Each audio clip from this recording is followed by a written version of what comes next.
The large meeting room of the Galactic Council became completely quiet when the message started playing. For 300 years, Earth had been nothing but a sad memory. It was a story that aliens told each other as a warning.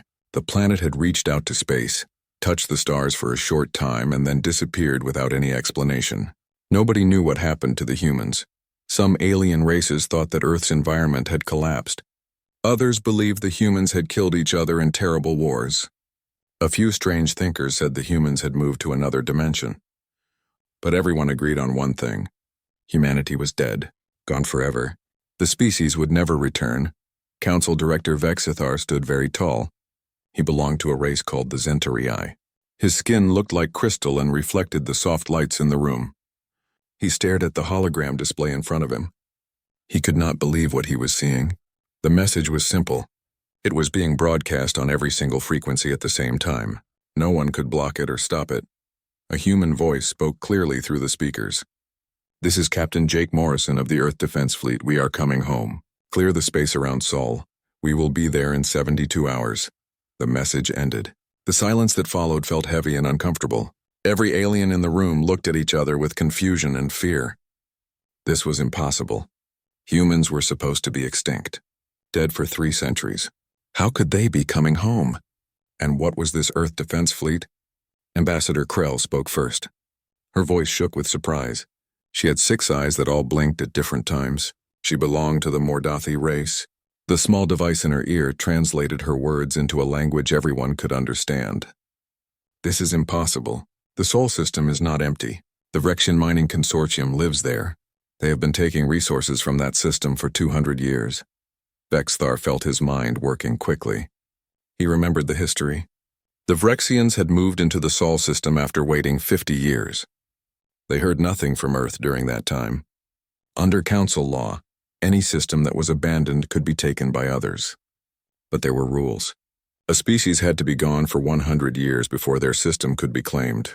The Vrexians had waited the full time. Everything they did was legal. Now the Vrexians had big mining operations on Mars. They had built stations that floated in space around Jupiter. They were taking valuable metals from the asteroid belt. Thousands of Vrexian workers lived in the Sol system.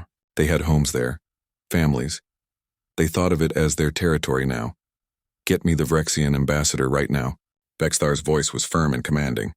"And someone needs to find out what this Earth Defense Fleet is." The humans never had a unified military when they disappeared. They were divided. They fought among themselves. Lieutenant Sarah Blake worked at her computer station. Her fingers moved fast across the controls. She was pulling up every old file about humanity that existed in the Council database. The information from before the silence showed a broken species. Humans were divided by invisible lines they called borders. They had different beliefs and ideas. They could barely keep one small space station working. Their technology was very basic compared to other space races. Their ships could not even travel faster than light. "Director, I am picking up something else." Sarah's voice sounded tight and scared. "There are ships. I count dozens of them. Wait, no, there are hundreds. They are appearing just outside Council space right now." The hologram display changed. It now showed a tactical map of space. All around the outer edge, bright points of light appeared. They looked like flowers opening after rain. Each point of light was a ship. They were dropping out of faster-than-light travel. The Council had only dreamed about this kind of technology. Scientists said it needed too much energy. It should be impossible to create. "How big are these ships?" Vexthar asked. His voice stayed calm even though he felt fear growing inside him. Sarah's hands shook as she worked on her console. She checked the numbers again and again. She could not believe what she was seeing. "The smallest ships are 3 times bigger than our heavy cruisers. The largest ones are..." She stopped talking. She had to check her calculations one more time. "Director, the biggest ships are the size of small moons. They are as large as small moons." The meeting room exploded with noise. Representatives from 40 different alien species started shouting all at once. Their translator devices created a loud mess of sound. Everyone was talking over each other. Fear and panic filled the air. Vexthar raised his hand high. The room's computer system made his voice much louder than all the others. "Be quiet. Everyone needs to be silent right now." He waited until the room became still again. "We need information. Someone get me the historical data on human psychology. What made them think the way they did?" What caused them to disappear? And most important of all, he looked at the wall of ships on the display. What have they become in 300 years? A junior officer raised her hand nervously. Director, I found something in the old records. The humans came to us 300 years ago. They asked for help. They said their son was dying. They needed our technology to fix it. They offered us everything they had. Their art, their science, their resources. They even offered to work for us for centuries to pay back the debt. And what did the council say? Vexthar already knew the answer. He had read the reports before, but he needed everyone in the room to understand what had happened. The officer looked down at her screen. The council denied their request. The report says that humans were too primitive. The council does not interfere with the natural development of species. The humans did not have faster-than-light travel. They were not advanced enough for council help. The report recommended that they accept their fate with dignity. The room became very quiet. Every alien there understood what that meant. The council had let an entire species die. They had the power to save billions of lives. They chose not to because of rules and protocols. They left the humans to face extinction alone, and now they are back. Ambassador Krell's voice was barely above a whisper. With hundreds of ships. With technology we do not understand. With moon-sized vessels. What did we create when we refused to help them? Vexthar stared at the approaching fleet. He thought about what desperation could do to a species. When you are facing death, when no one will help you, when your only choices are die or adapt, what do you become? The humans had been given no help.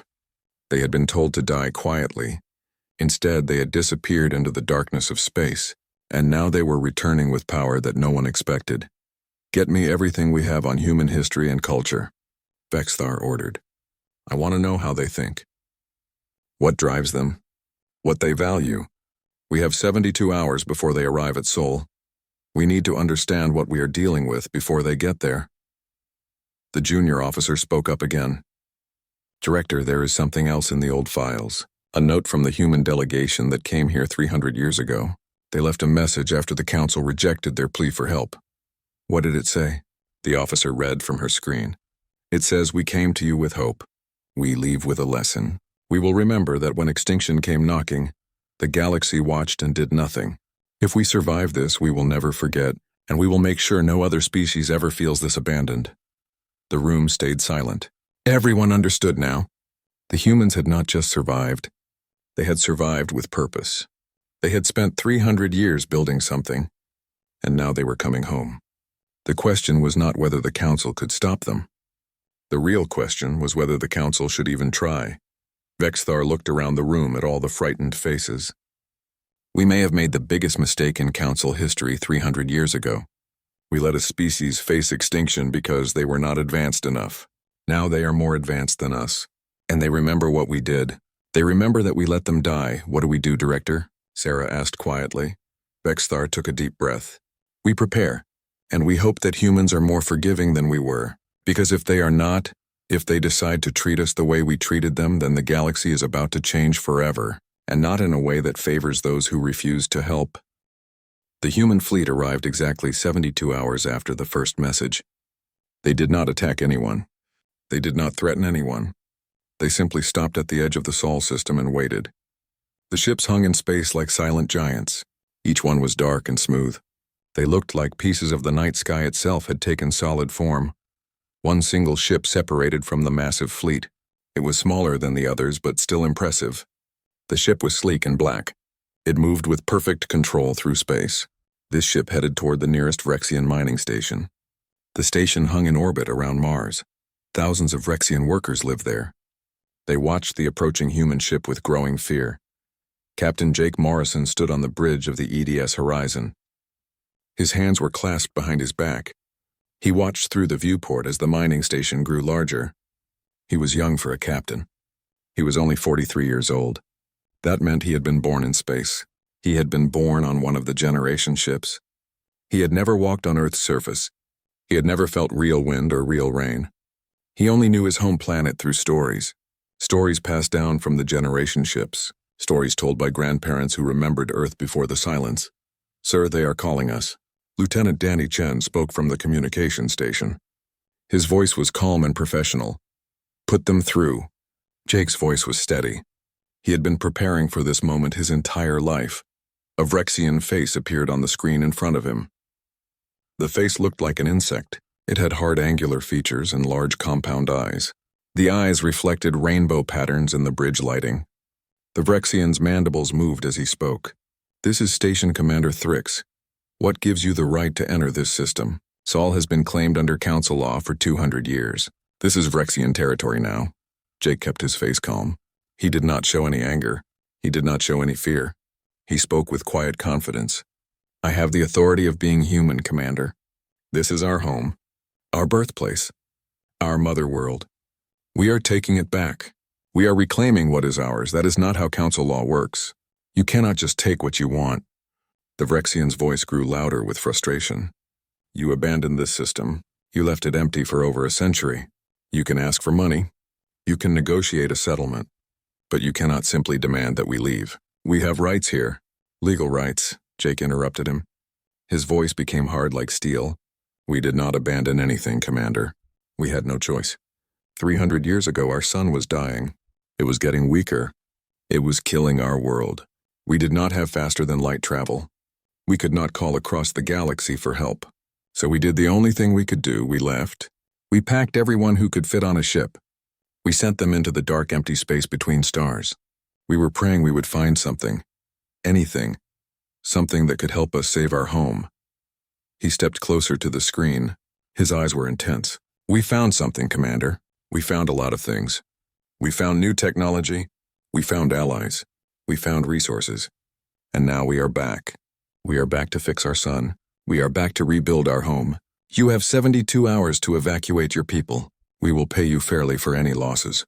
We will compensate you for your investments. But make no mistake about this. You are leaving.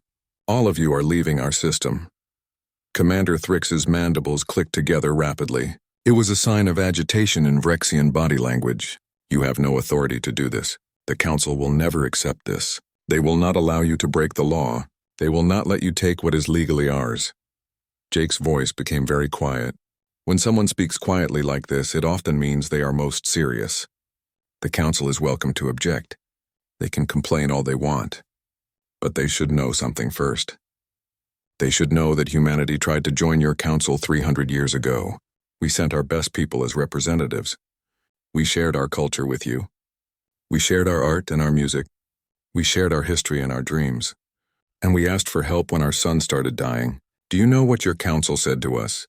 The Vrexian did not answer. He just stared at the screen in silence. They said we were too primitive. They said we were not advanced enough to deserve their help. They told us that stellar engineering was not a service they provided to species who could not travel faster than light. They told us we should focus on accepting our fate with grace and dignity. Jake's jaw became tight. His anger was clear now. So we saved ourselves. We did what no one else would do for us. And now we are home. 72 hours, Commander. That is all the time you have. He cut the transmission. The screen went black. The bridge was quiet for a moment. Behind Jake, Commander Lisa Hughes cleared her throat softly. She was his first officer. She was much older than Jake.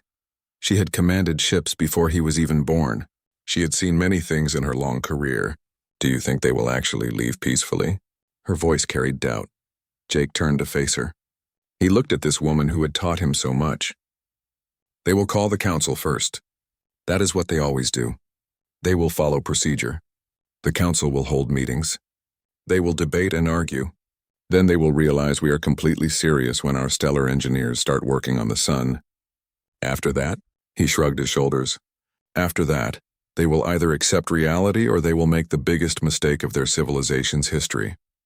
And if they choose wrong? What if they decide to fight us?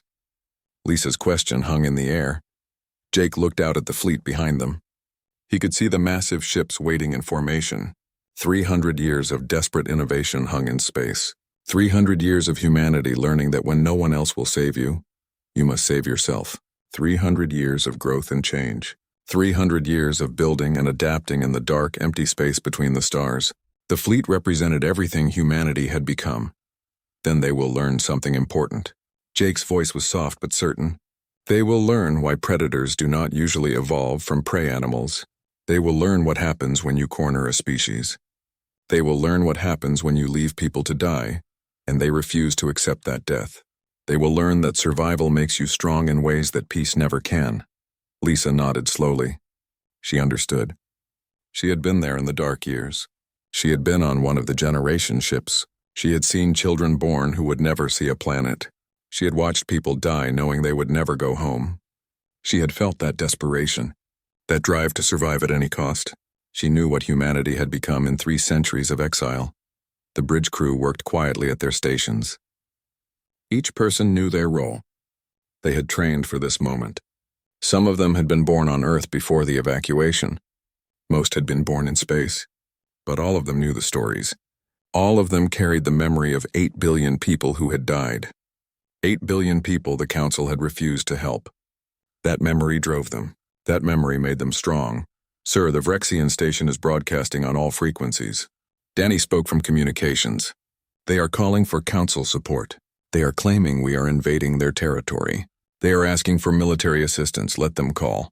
Jake's voice was unconcerned. The Council will send observers. They will send diplomats. They will not send warships, not yet. They do not understand what they are dealing with. They think we are the same primitive species that left 300 years ago. They think we are still weak and divided. They will learn otherwise soon enough. A junior officer looked up from her science station. Captain, I am detecting energy readings from the planet, from Earth itself. There are still automated systems functioning down there. Old satellites. Old defense platforms. They are damaged, but some are still operational. Should we shut them down? Jake felt emotion rise in his chest. Those were systems his ancestors had built. Systems that had kept working for 300 years with no one to maintain them. They were a testament to human engineering. To human persistence, no. Leave them active. They are part of our history. Part of our heritage. We will repair them when we return. We will restore them to working order. They deserve that much respect. Lisa moved to stand beside him at the viewport. They both looked at the planet Mars. The Vrexian mining operations covered its surface like scars. Humanity had once planned to make Mars a second home. They had started the work of changing it, making it livable. Then the sun started dying and all those plans had ended. Now strangers lived where humans should have been. We are really doing this. Lisa's voice was quiet. We are really taking back our home.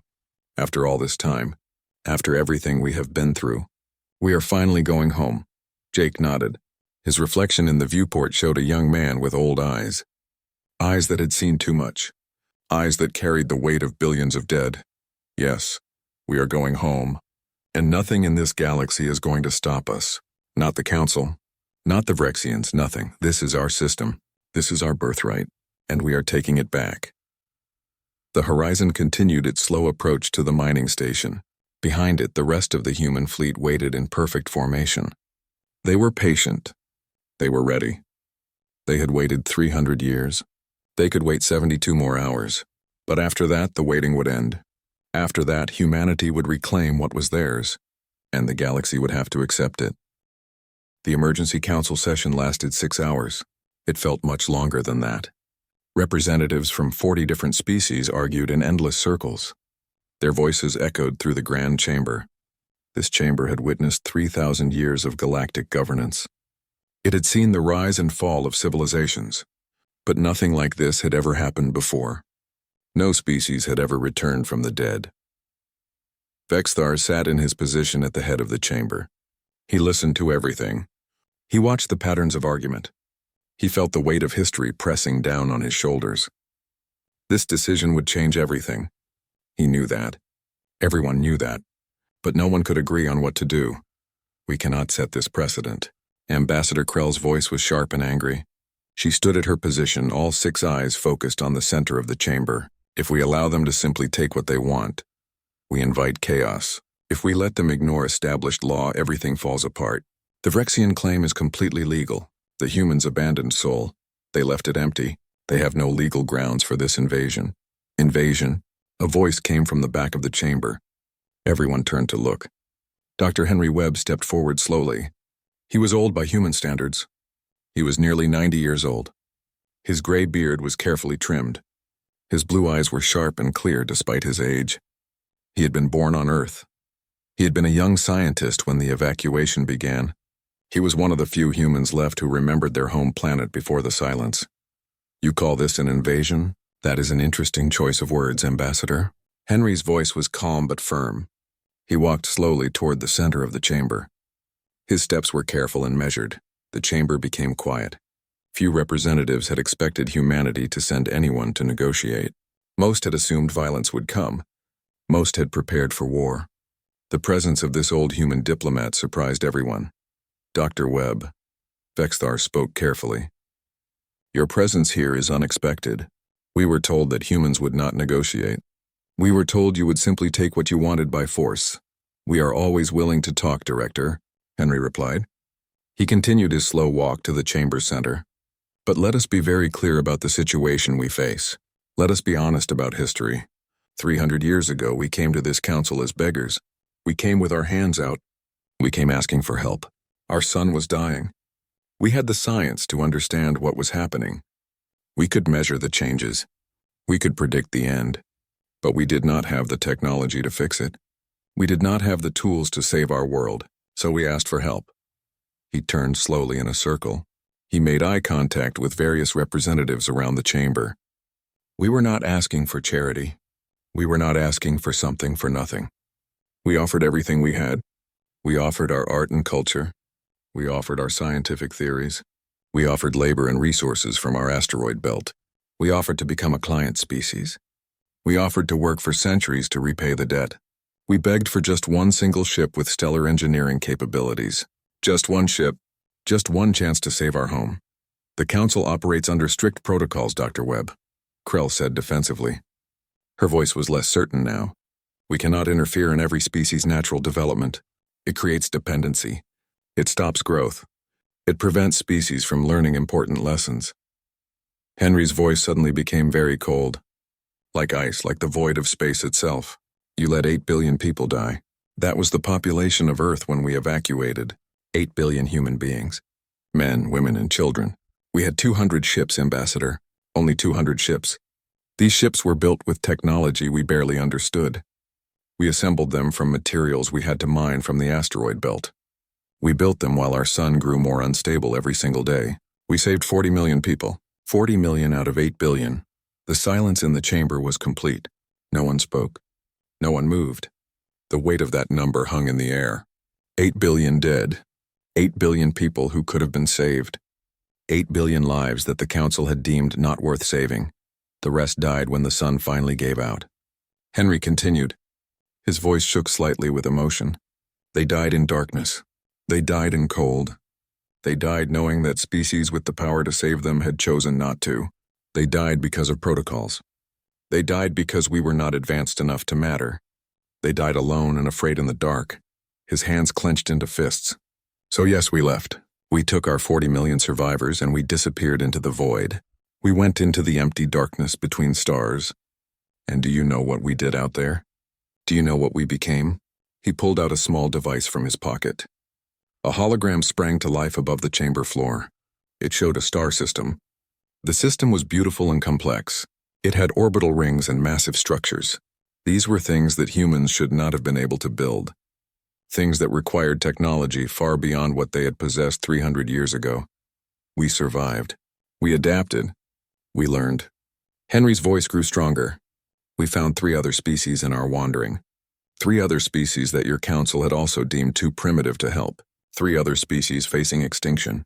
We pooled our knowledge. We shared everything we had. We held nothing back.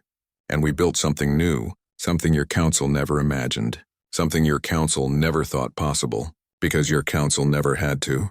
You never faced extinction. You never knew that desperate need to survive at any cost. The hologram shifted. It now showed fleet compositions. It showed technological specifications. It showed resource outputs that made several representatives gasp out loud. The numbers were impossible. The technology was beyond anything the council possessed. How had primitive species achieved this? We built an alliance of the abandoned. Henry said quietly. 4 species, all left to die by this council, all working together, all sharing knowledge freely. And now we are coming home, not to conquer, not to destroy, not to take revenge, just to fix our sun, just to rebuild our world, just to reclaim what was always ours. Vexthar studied the old human carefully. He saw pain in those blue eyes. He saw loss, but he also saw strength. What do you want from us, Dr. Webb? What does humanity want from the Council? Recognition. Henry's answer was simple. The Vrexian claim on Sol is void. It means nothing. They colonized our home while we were gone, while we were fighting to survive, while we were struggling in the dark. We are offering fair compensation for their investments. We will pay them for their time and resources. But they are leaving. They are leaving our system.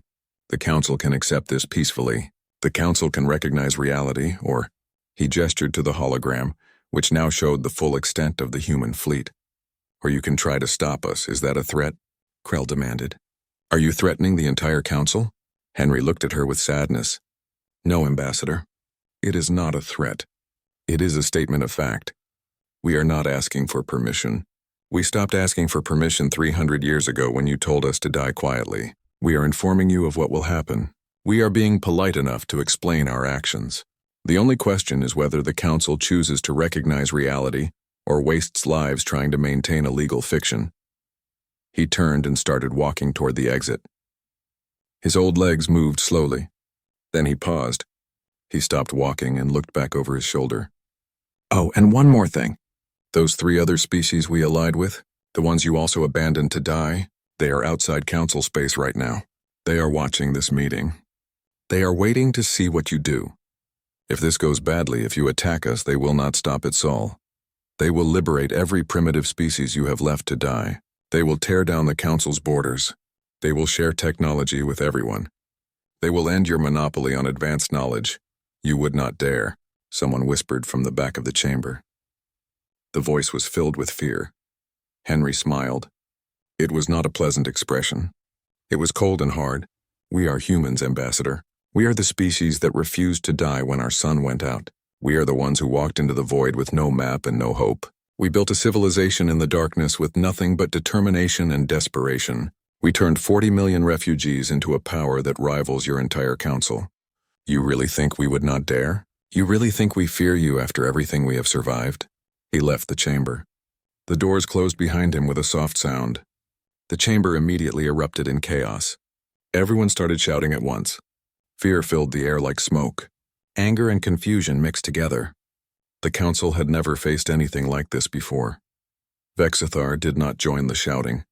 He sat quietly and thought about what the human had said. He thought about 8 billion dead. He thought about 40 million survivors building something from nothing. He thought about what desperation could create, what necessity could forge, what survival could teach. The Council had made a choice 300 years ago. They had chosen protocol over compassion. They had chosen rules over lives. They had let an entire species face extinction because helping them was inconvenient. Now that choice had returned to haunt them. Now they faced the consequences of leaving humanity to die. And the terrifying truth was this: humanity had not just survived. They had thrived. They had taken their desperation and turned it into strength. They had taken their anger and turned it into innovation. The Vrexian High Command made their decision 12 hours before the human deadline expired. They would not evacuate. They would not abandon 2 centuries of investment. They would not give up their legal claim without a fight. They had built mines on Mars. They had established colonies on orbital platforms. They had families living in the Sol system. They had rights. They would defend those rights with military force if necessary. Admiral Corks commanded the Vrexian Third Fleet from the bridge of the VMS Emperor's Mandate. This ship was legendary among the Vrexian military. It had seen 40 successful campaigns. It had never been defeated in battle. Corks himself was a veteran of numerous conflicts. He knew strategy. He knew tactics. He was confident in his abilities and the abilities of his fleet. All ships report ready for combat, Admiral, his tactical officer announced from her station. The information displayed on multiple screens around the bridge. 300 vessels under your command. We outnumber the human force 2 to 1. We have superior positioning. We control the orbital space. All advantages are ours. Corks nodded with satisfaction. The humans had sent only 150 ships into the Sol system. They had kept the rest of their fleet at a distance. This seemed like arrogance to Corks. Or perhaps it showed ignorance of proper military doctrine. Either way, it was a mistake. A mistake he would exploit. With 2-to-1 odds, this battle should be straightforward. The humans would quickly realize they were outmatched. They would retreat or be destroyed. "Sir, we are receiving a transmission." It is from the human captain again. The communications officer looked up from his console, put him on the main screen. Quarks wanted to see the human's face when he realized his mistake. Jake Morrison's face appeared on the screen. Quarks noticed something he had not seen before. The human captain looked sad. Not angry. Not excited for the coming battle. Not nervous about being outnumbered. Just deeply, profoundly sad. This confused Quarks. Why would a commander about to lose a battle look sad rather than afraid? "Admiral Quarks," Jake's voice was quiet and gentle. "Please do not do this. I know your fleet is powering up weapons. I know you think you can win this fight. You cannot win. You have no chance of victory. Just leave. Please just take your people and go. Live. Choose life. Choose to see tomorrow. Do not throw away lives for a legal claim that is not worth dying for." Quarks felt his mandibles click together in what humans might call laughter. "You presume much, human. You speak with great confidence for someone who is badly outnumbered. This system is ours by law. The Council recognizes our claim. If you want war, we will give it to you. We will show you that legal rights mean something. We will defend what is ours." Jake closed his eyes for a long moment. When he opened them again, they looked even sadder than before. "We did not come here to kill anyone. That is not what we are. That is not who we want to be. But Admiral, you need to understand something very important. You need to understand what you are really facing here. The 40 million people who survived Earth's death were raised on stories. Stories of everyone we lost. Stories of everyone this galaxy let die. We built our entire civilization around one single principle, one core belief that drives everything we do. Never again. Never will we let our people die when we have the power to save them. Never will we abandon those who need us. Never again. Spare me your philosophy, human." Quarks's voice was harsh. "Spare me your sad stories. Submit to Council law or face the consequences. Those are your only options, Admiral." Jake interrupted him. His voice became hard as steel. "Cut your weapon systems now. Power down immediately.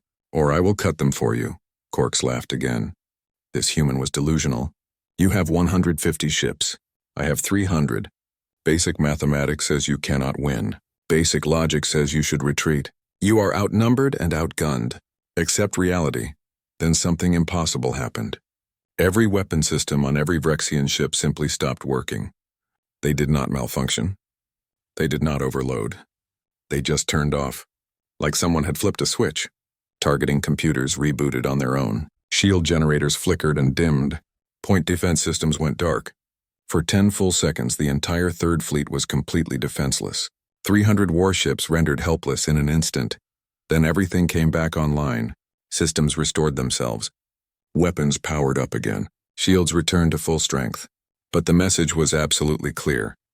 The humans had reached into Vrexian systems through military-grade encryption and shielding that should have been completely impenetrable. They had shut down an entire fleet as easily as turning off a light, and they had turned it back on to prove they could.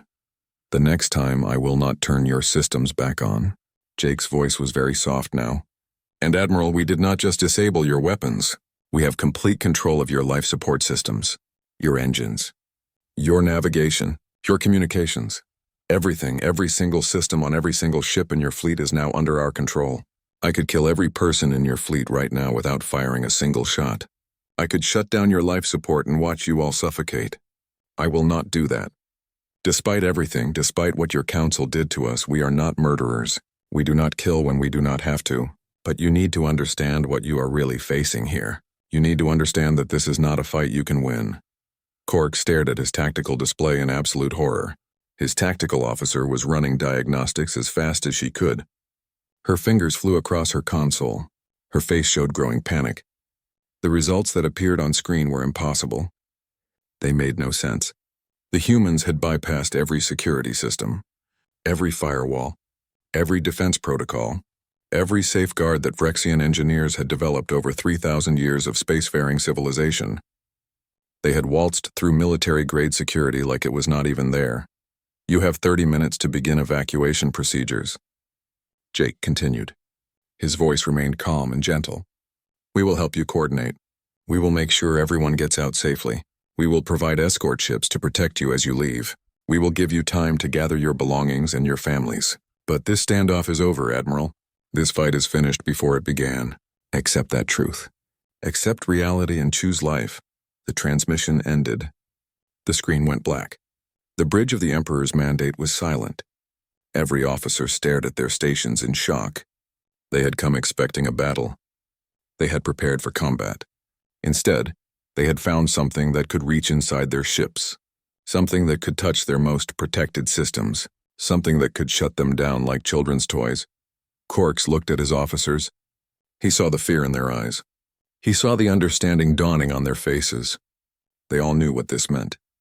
They all realized what kind of technology the humans possessed, what kind of capability they had developed in 300 years of desperate survival. What kind of species could create such things? Begin evacuation procedures immediately. His voice was quiet but firm. All ships, all personnel. We are leaving this system. Start organizing transport. Contact all orbital stations and surface installations. Everyone leaves. No one stays behind. Sir, the High Command ordered us to hold this position. The tactical officer's voice shook. They ordered us to fight. They said our claim is legal and worth defending. If we retreat without firing a shot, they will court-martial you. They will strip your rank. They will disgrace your name. They can court-martial me later if they want. Quark snapped. They can take my rank. They can disgrace my name. I do not care about any of that right now. Right now, my only priority is keeping my people alive. The humans were not bluffing. They demonstrated their capability. They could have killed us all with a thought. They chose not to. That choice tells me everything I need to know about whether we should keep pushing. That choice tells me they are giving us a way out, and I am taking it. He turned to face his entire bridge crew. He wanted them all to understand. These humans are not conquerors. They are not invaders seeking to destroy. They are survivors.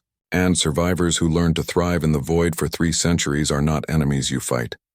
That kind of desperation creates innovation we cannot match. That kind of need drives development we cannot imagine. This is not an enemy you can defeat with superior numbers or better tactics. This is an enemy you negotiate with. You trade with. You make peace with. Because if they survived what they went through, they can survive anything we throw at them, and they will do far worse to us than we can do to them. The evacuation began within minutes. Ships started coordinating departure schedules. Stations sent out calls for all personnel to prepare for immediate evacuation. Mining operations shut down. Families gathered their belongings. Children were collected from schools. Within an hour, the first transport ships were leaving Martian orbit. The war that might have been never happened. The battle that could have killed thousands ended before a single shot was fired. Quarks watched the evacuation proceed on his displays. He felt no shame at his decision. He felt no regret. He had saved his people. That was what mattered. That was what commanders were supposed to do. Protect their people. Bring them home alive. Sometimes that meant fighting. Sometimes it meant knowing when not to fight. His tactical officer approached him quietly. The sun was dying, but not for much longer. Help was finally coming after 300 years of slow death. The star that had given birth to humanity would be saved. The light that had warmed Earth for billions of years would shine bright again. Technology that had been denied would now be freely given. By humans, to themselves, for themselves. Jake stood in the observation deck of the horizon. Large windows showed him the view of space. He watched as massive stellar engineering platforms moved into position around Sol. Each platform was enormous. Each one was a miracle of technology and engineering. These platforms had been built from knowledge shared between 4 desperate species, 4 races that had learned that survival meant cooperation. That sharing knowledge was better than hoarding it. That helping each other was the only way forward. Fusion stabilizers are online and operating normally. Dr. Amy Sullivan's voice came through the communication system. She was monitoring the stellar engineering equipment from the main science vessel. Magnetic field generators are at optimal power levels. All systems are green. We are ready to begin the restoration process. Do it. Jake's voice was steady, but inside he felt emotion rising. This was the moment 300 years in the making. This was why 40 million people had fled into darkness. This was why they had survived against impossible odds. So they could come home. So they could fix their son. so they could reclaim their birthright. The platforms activated, energy fields that were invisible to normal eyes wrapped around the dying star. They stabilized fusion reactions deep in the solar core. They reignited processes that had begun to fail centuries ago. It would take months to fully restore Sol to its former glory. But the work had started. The healing had begun. Humanity's homestar would live again. Children would be born under its light. Families would feel its warmth. Life would return to Earth. Behind Jake, the door to the observation deck slid open with a soft sound. He turned to see Dr. Henry Webb entering. The old man moved slowly and carefully. His steps showed his age. Low gravity helped, but did not completely remove the burden of 90 years. Henry had lived through so much, seen so much, lost so much. The council voted, Henry said without any greeting or small talk. He got straight to the point. The decision was unanimous. Every single representative voted the same way. Sol is officially recognized as human sovereign territory. The Vrexian Mining Consortium will be fully compensated from Council emergency funds, and the Council is inviting us to apply for full membership. They want humanity to join them officially. Jake made a sound that was half laugh and half snort. Now they want us. After 300 years of silence, after letting 8 billion people die, after telling us we were too primitive to matter, now that we have power and technology they fear, suddenly we are worthy of membership. How convenient for them. It is politics, Henry replied with a tired sigh. He settled into a comfortable chair with clear relief.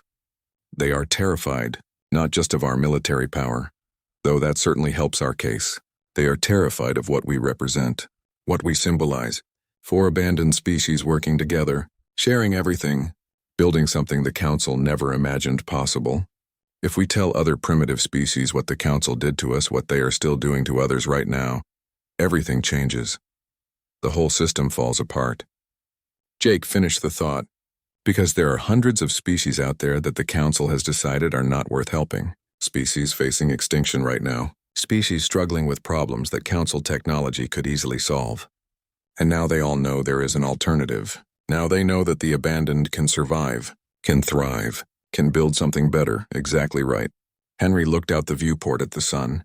He watched it slowly beginning to brighten as the platforms worked their magic. What do you want to do, Captain? You are young enough that your opinion will shape the next generation. Your choices will determine humanity's path forward. So what do you think we should do? Jake was quiet for a long moment. He thought about his grandmother. She had told him stories when he was young. Stories about Earth before the silence. Stories about blue oceans and green forests. Stories about mountains that touched the sky and cities that glowed at night. I want to go home. His voice was soft with longing. I want to stand on Earth's actual surface. I want to breathe air that is not recycled through machines. I want to feel gravity that is not generated by spinning a ship. I want to see the oceans my grandmother described. The forest she remembered. The mountains she climbed as a girl. But, Henry prompted. He knew there was more. He could hear it in Jake's voice. But there are other species out there right now facing what we faced. Jake turned away from the viewport to face the old man directly. Right this moment, somewhere in the galaxy, a sun is dying. A plague is spreading. An environment is collapsing. And the Council is watching those species die because they are not advanced enough. Because helping them would violate protocols. Because their extinction is considered natural development. He walked closer to Henry. We cannot join the Council. Not yet. Not while they continue to abandon species that need help. First, we need to find those species. We need to help them just like we helped ourselves. We need to show them they are not alone. We need to give them what the Council refused to give us. Hope, technology, a chance to survive. A future, Henry smiled. It was a real smile this time. Warm and genuine. That stance is going to make you very unpopular with the Council. They will see it as interference. They will call it a violation of their sovereignty. They will say you are disrupting the natural order of the galaxy. I do not care what they think of me. Jake's voice was firm. I do not care if they like us or hate us. 300 years ago, the galaxy watched 8 billion humans die. They watched and did nothing. They had the power to help and chose not to use it. We survived, yes, but we did not survive just to rebuild Earth and pretend none of that mattered.